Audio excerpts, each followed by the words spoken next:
ಇವತ್ತಿನ ಕಾರ್ಯಕ್ರಮದಲ್ಲಿ ಧನುಸ್ಸು ರಾಶಿ ಬಗ್ಗೆ ಸಾಕಷ್ಟು ವಿಚಾರಗಳನ್ನು ತಿಳಿಸ್ಕೊಡೋಕೆ ಕಾರ್ಯಕ್ರಮದಲ್ಲಿ ನಮ್ಮ ಜೊತೆ ಇದ್ದಾರೆ ಖ್ಯಾತ ಜ್ಯೋತಿಷಿ ಹಾಗೂ ಕ್ರಿಸ್ಟಲ್ ತಜ್ಞೆ ಆಗಿರುವ ಮೀತಾ ಅವರು. ಅವರನ್ನ ಕಾರ್ಯಕ್ರಮಕ್ಕೆ ಸ್ವಾಗತ ಮಾಡೋಣ. ಮೇಡಮ್ ನಮಸ್ತೆ, ಕಾರ್ಯಕ್ರಮಕ್ಕೆ ಸ್ವಾಗತ. ನಮಸ್ತೆ.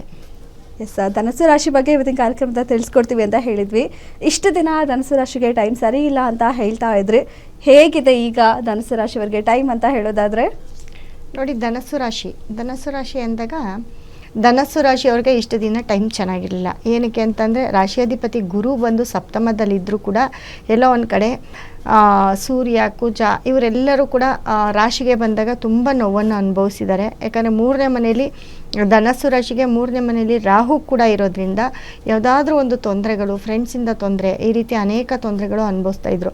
ಆದರೆ ಈಗ ಧನುಸ್ಸು ರಾಶಿಯವ್ರಿಗೆ ಒಂದು ಒಳ್ಳೆ ಟೈಮ್ ಅಂತ ಹೇಳ್ಬೋದು. ಒಳ್ಳೆ ಟೈಮ್ ಅಂತಂದರೆ ಸಿಕ್ಕಾಪಟ್ಟೆ ಒಳ್ಳೆ ಟೈಮ್. ನೋಡಿ, ಧನುಸ್ಸು ರಾಶಿಯಾಧಿಪತಿ ಗುರು ಸಪ್ತಮದಲ್ಲಿದ್ದು ಗುರು ದೃಷ್ಟಿ ನೇರ 7ನೇ ದೃಷ್ಟಿ ರಾಶಿ ಮೇಲೆ ಬೀಳೋದ್ರಿಂದ, ಜೊತೆಗೆ 7ನೇ ದೃಷ್ಟಿ ರಾಶಿ ಮೇಲೆ ಬಿದ್ದು ಮತ್ತೆ 9ನೇ ದೃಷ್ಟಿ ಕುಂಭ ರಾಶಿ ಅಂದರೆ 3ನೇ ಮನೆ ರಾಶಿಗೆ, ಧನುಸ್ಸು ರಾಶಿಗೆ 3ನೇ ಮನೆ ಮೇಲೆ ಗುರು ದೃಷ್ಟಿ ಬೀಳುತ್ತೆ. ಅದೇ ರೀತಿ ತುಲಾ ರಾಶಿ ಕೂಡ ಹಿಂದೆ ಅಂದರೆ 11ನೇ ಮನೆಗೆ ತುಲಾ ರಾಶಿಗೆ ಕೂಡ ಗುರು ದೃಷ್ಟಿ ಬೀಳೋದ್ರಿಂದ ಎಲ್ಲೋ ಒಂದು ಕಡೆ ಈ ಮೂರು ತ್ರಿಕೋನಗಳ ಮಧ್ಯೆ ಈ ಧನುಸ್ಸು ರಾಶಿ ಇರೋದ್ರಿಂದ ಖಂಡಿತ ತುಂಬ ಒಳ್ಳೆ ಟೈಮ್ ಅಂತ ಹೇಳ್ಬೋದು.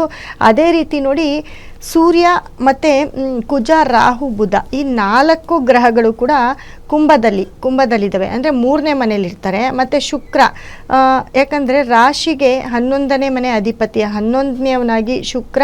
ಅದೇ ರೀತಿ 6ನೇವನು ಕೂಡ ಅವನೇ ಆಗ್ತಾನೆ.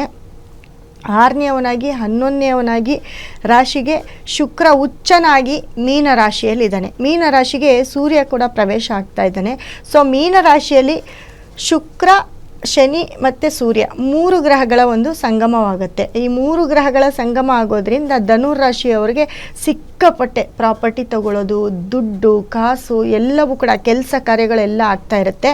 ಅದರ ಜೊತೆ ಮುಖ್ಯವಾಗಿ ಏನಪ್ಪ ಅಂತಂದರೆ, ಅದರಲ್ಲೂ ಧನುರಾಶಿಯ ಹೆಣ್ಣುಮಕ್ಕಳು ಗಂಡು ಮಕ್ಕಳಿಗೆ ಆಲ್ರೆಡಿ ಹೇಳ್ದೆ IPS, police officer, lawyers, judge ಇವರಿಗೆಲ್ಲ ಪ್ರಮೋಷನ್ ಆಗೋದು. ರಾಜಕೀಯ ವ್ಯಕ್ತಿಗಳಿಗೆ ಕೂಡ ತುಂಬಾ ಒಂದು ಒಳ್ಳೆ ಟೈಮು ಅಂತ ಹೇಳ್ಬೋದು ಧನುಸ್ಸು ರಾಶಿಯವರಿಗೆ.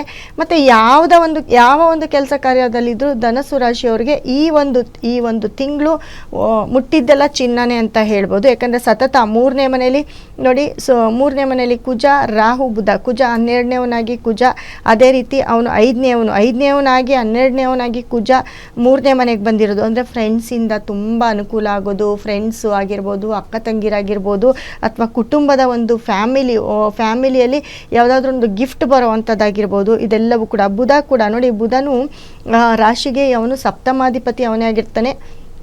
ಮತ್ತು 9ನೇವನು ಕೂಡ ಅವನೇ ಆಗಿರ್ತಾನೆ.